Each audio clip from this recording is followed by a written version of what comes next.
Pemirsa Indonesia, masjid menjadi tonggak utama penyebaran Islam di Nusantara. Karenanya banyak masjid bersejarah yang ada di Indonesia. Salah satunya Masjid Dok Jumeneng di Bukit Kawasan Petilasan Makam Sunan Gunung Jati.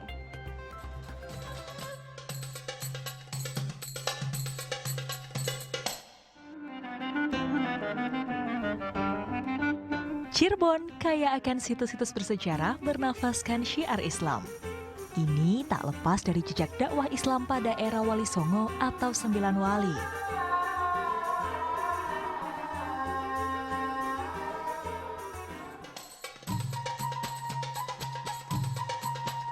Di Cirebon, jejak para wali lekat dengan Syekh Syarif Hidayatullah atau yang dikenal dengan Sunan Gunung Jati. Sang Sunan pun dimakamkan di sini, tepatnya di Astana Gunung Jati, Cirebon. Boleh nggak sih Pak? Tak hanya makam, namun juga berdiri sebuah masjid. Sebagaimana makam Sang Sunan yang berada di atas bukit, begitu pula Masjid Dok Jumeneng ini. Masjid didirikan pada tahun 1452. Dikisahkan adalah hadiah dari Syekh Kuro, seorang ulama besar asal Karawang, kepada Sunan Gunung Jati. Akulturasi budaya terlihat dari ornamen-ornamen keramik yang ada di sepanjang dinding Masjid Dok Jumeneng yang datangnya langsung dari Cina dan dibawa langsung oleh istri mendiang Sunan Gunung Jati, yaitu Putri Ong Tien.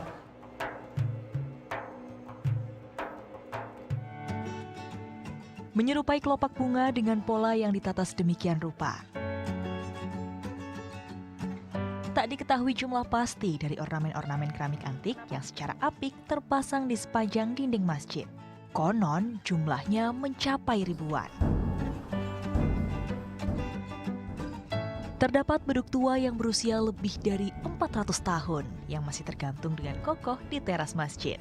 Masih digunakan hingga kini, ditabuh sebagai penanda masuknya waktu sholat wajib.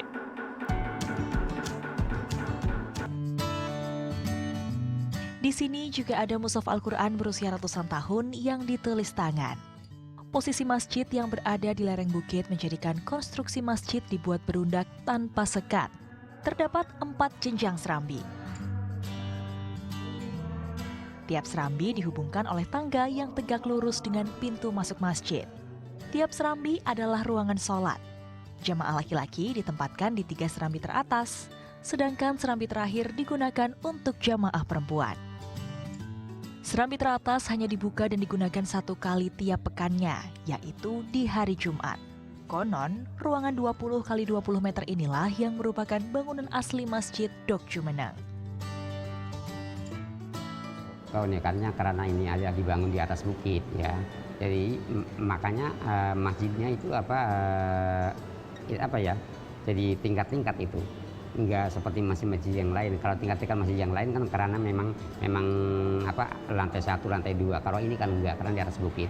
Nah di samping itu karena ini adalah masjid peninggalan Sunan Gunung Jati, maka tidak saja orang berziarah itu ziarah ke makam Sunan Gunung Jati, bahkan melihat peninggalan daripada Sunan Gunung Jati, apa diantaranya itu Masjid Dok Jumeneng ini.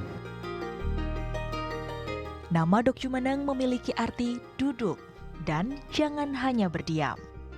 Ini bermakna tiap jamaah yang masuk ke masjid dianjurkan untuk senantiasa beribadah, bertasbih, dan mengingat Allah. Sebagai pesan bagi insan yang datang berkunjung, agar dalam tiap hembusan nafas dapat terus mengingat dan melafazkan nama Allah yang Maha Agung. Vika Ramadhani, Agung Maulana melaporkan untuk NET.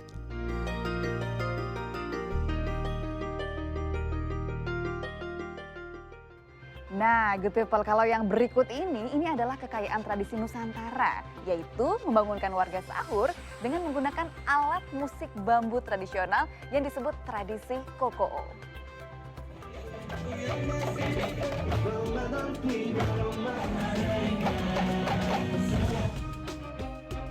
Selamat datang di markas komunitas kokoo di Kelurahan Talumolo, Kecamatan Dumboraya, Kota Gorontalo, Gorontalo.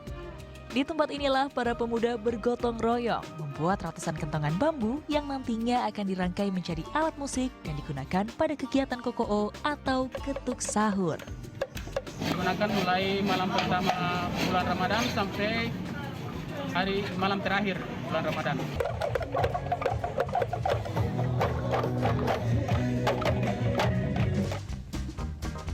Waktunya tiba.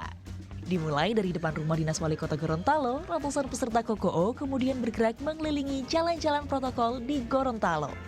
Tentunya sambil membunyikan kentongan dengan irama yang teratur dan merdu. Beberapa alat musik tambahan juga dimainkan, agar irama yang dihasilkan semakin merdu dan menambah semangat para peserta dalam membangunkan warga untuk sahur. Sebelumnya, tradisi KOKO ini sempat terhenti selama 2 tahun akibat pandemi COVID-19. Wahyono Mopanggang melaporkan untuk NET.